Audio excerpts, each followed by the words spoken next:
വയനാട് വൈത്തിരിയിൽ ആശുപത്രിയിലെ ഉദ്ഘാടന പരിപാടികൾക്കിടെ ഉണ്ടായ പടക്കം പൊട്ടിക്കലും ചെണ്ടമേളം വിവാദത്തിൽ അത്യാഹിത വിഭാഗത്തിനടുത്താണ് പടക്കം പൊട്ടിച്ചത്. ആരോഗ്യമന്ത്രി വീണ ജോർജ് പങ്കെടുത്ത പരിപാടിയുടെ ഭാഗമായായിരുന്നു പടക്കം പൊട്ടിക്കലും ചെണ്ടമേളവും.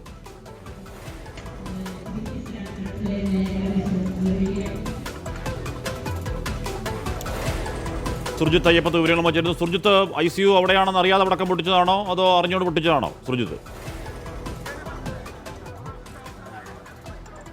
എന്തായാലും ഇതുമായി ബന്ധപ്പെട്ട്, അതായത് ഇപ്പോൾ ഞാൻ നിൽക്കുന്നത് താലൂക്ക് ആശുപത്രിയിലാണ്. താലൂക്ക് ആശുപത്രിയിൽ ഇന്ന് വിവിധ പരിപാടികളുടെ ഉദ്ഘാടനമുണ്ട്. പ്രത്യേകിച്ച് സ്ത്രീകളുടെയും കുട്ടികളുടെയും ബ്ലോക്ക്, ഒപ്പം തന്നെ OPD ട്രാൻസ്ഫോർമേഷൻ, നവീകരിച്ച PP യൂണിറ്റ്, ലാബ് എന്നിവയുടെ ഉദ്ഘാടനമാണ് അല്പസമയം മുമ്പ് നടന്നതുമായി ബന്ധപ്പെട്ട പൊതുസമ്മേളനവും പൂർത്തിയായി. ഇതിനിടയിൽ മന്ത്രി എത്തുന്ന ഘട്ടത്തിലായിരുന്നു പടക്കം പൊട്ടിക്കലുണ്ടായത്. അത് അത്യാഹിത വിഭാഗത്തിന് അടുത്താണ് പടക്കം പൊട്ടിച്ചത്. ഒപ്പം തന്നെ ചെണ്ടമേളവും ഉണ്ടായിരുന്നു. സാധാരണഗതിയിൽ ആശുപത്രിക്ക് പരിസരത്ത് ഇത്തരം പരിപാടികൾ നടത്തരുത് എന്നുള്ള തരത്തിലുള്ള നിർദ്ദേശം പോലും ഉള്ളതാണ്.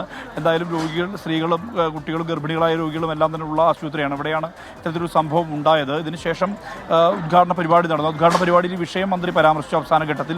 എന്തായാലും ഇത് വൈത്തിരിയുടെ ഒരു സന്തോഷം എന്നുള്ള നിലയിലാണ് അവർ അവതരിപ്പിച്ചത് എന്നുള്ളതാണ് മന്ത്രി പറഞ്ഞത്. സാധാരണഗതിയിൽ ഇങ്ങനെ ആശുപത്രി പരിസരത്ത് ഇത്തരം കൊട്ട്, വാദ്യം അതൊന്നും ഉണ്ടാകാത്തതാണ്. പക്ഷേ ഇവിടെ അത് വൈത്തിരിയുടെ സന്തോഷം എന്നുള്ള നിലയിൽ എല്ലാവരും ചേർന്ന് ചെയ്തൊരു കാര്യമാണ് എന്നുള്ളതാണ് പറഞ്ഞത്.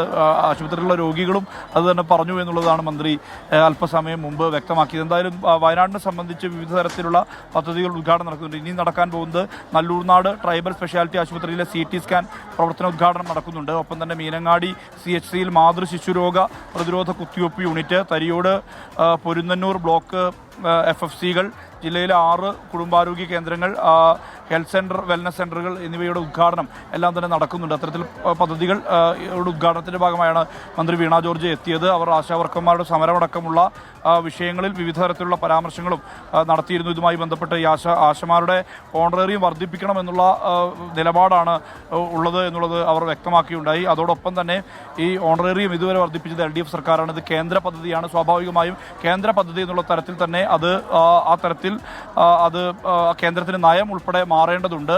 ആശാവർക്കർമാർക്ക് സാധാരണഗതിയിൽ ഓണറേറിയമായാണ് നൽകാറുള്ളത്. അത് വർദ്ധിപ്പിച്ചത് LDF സർക്കാരാണ് എന്നുള്ള കാര്യം കൂടി അവർ പങ്കുവെക്കുന്നുണ്ട്.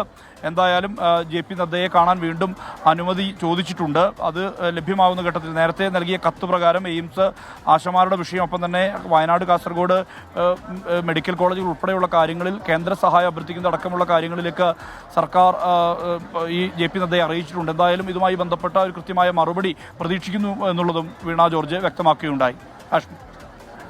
സുർജിത്ത് അയ്യപ്പത്താണ് ആ വാർത്തയുടെ വിവരങ്ങൾ നൽകി. അത്യാഹിത വിഭാഗത്തിനടുത്താണ് പടക്കം പൊട്ടിച്ചത്. അവിടെ തന്നെ ചെണ്ടമേളവും. എന്തായാലും പടക്കം പൊട്ടിക്കാൻ പറ്റിയ സ്ഥലമാണ്. അന്വേഷണം നടക്കട്ടെ. ICU ആണെന്ന് അറിഞ്ഞുകൊണ്ടോ അറിയാതെയൊക്കെയാണോ സംഭവിച്ചത് എന്ന കാര്യം എന്തായാലും പോലീസ് പരിശോധിക്കട്ടെ.